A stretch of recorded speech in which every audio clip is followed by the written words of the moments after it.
鱼缸养小闸蟹的第3天，昨天咱不是网购说是买了100条红鳟鱼嘛，后来发现自己好像被骗了，我联系商家，商家就一直装傻充愣，然后就给我退款了。那这小玩意儿不是红鳟鱼，那咱也得放了缸里养起来，总不能给它撇了。放出来以后看得更清楚了，感觉是更像粉丝们说的，它就是一种土灵鱼。那个字是念灵吧？没问题，我们山东的秀才都念半边。这个商家发的鱼，一是不够数，二感觉氧气打的也不够多，所以有一些阵亡的。大部分入缸还在休息的时候就被这些小闸蟹给偷袭了。很快那些状态不太好的就被小闸蟹抓了起来。你说你一条鱼跑不过一个螃蟹，你当什么鱼呢？下辈子投胎当个小闸蟹吧，好不好？可能是因为缸里的这条小鲈鱼还没有吃完，所以绝大部分的这种小土灵鱼还是挺安全的，没有被吃。这500只小闸蟹入缸以后都钻了我的石头缝里了，缸里放的石头比较多，缝隙也比较多，给他们当家足够了，也不用担心他们都无家可归啊，大部分都会找到石头钻进去的。你们看这几只小闸蟹对这些正在休息的土灵鱼虎视眈眈，估计一会儿还要再吃2个。现在咱这缸有500只螃蟹，还有7、8只的小鳖，又加上了这几十条的小鱼，感觉生态环境有点完善了呢，看着就像原生的河底。这些小鳖入缸也有个4、5天了，环境适应了也差不多。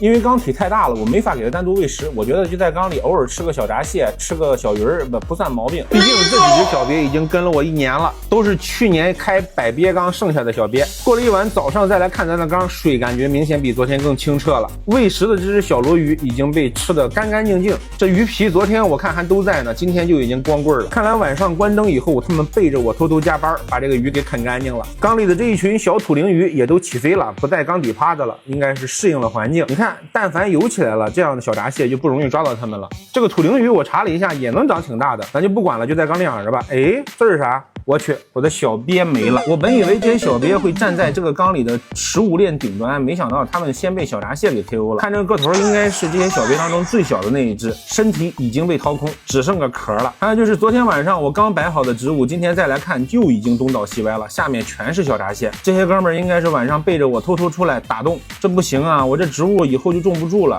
我还给它摆了一点小房子，全部防倒无塌，飘在缸里到处都是。不行，明天我就拿热熔胶给它粘在石头上，我看他们还谁能把这个房子给我弄水里。幸好他们手不欠不啃塑料，要不然我就把他们全捞出来炸了。这一个小房子都能买5斤小闸蟹呢。围着整缸检查了一圈，缸里只发现了2只阵亡的小闸蟹，看样子都是母蟹。昨天评论区问大家了，如何分辨老头蟹，也有粉丝热心的给我私信呀、评论呀。我感觉我这些还不算老头蟹，你看这个肚脐还没有长到顶嘛，明显是还有发育的空间。那我可就放心大胆的养了，到秋天就等着吃2两母。这鳖大在它同类的脑袋旁边，不知道寻思些什么。今天不喂小鲈鱼了，养的缸里死了一条小燕子，扔进去给他们吃吧。不对，这个位置不对，我要给他们捞出来，放到昨天喂小鲈鱼的地方，给这些小闸蟹养成定点喂食的习惯。我这个景观这里特意留了一大片平地，就当做他们以后的食堂，这样咱无论是拍视频还是记录更方便一些。这是阵亡的小鳖已经被啃得挺干净了，这壳还很完整，只剩背甲上有一点点皮了。这样的话咱放进去让他们吃干净吧，毕竟吃啥补啥，吃点龟壳也能给他们补点钙，更方便他们蜕壳。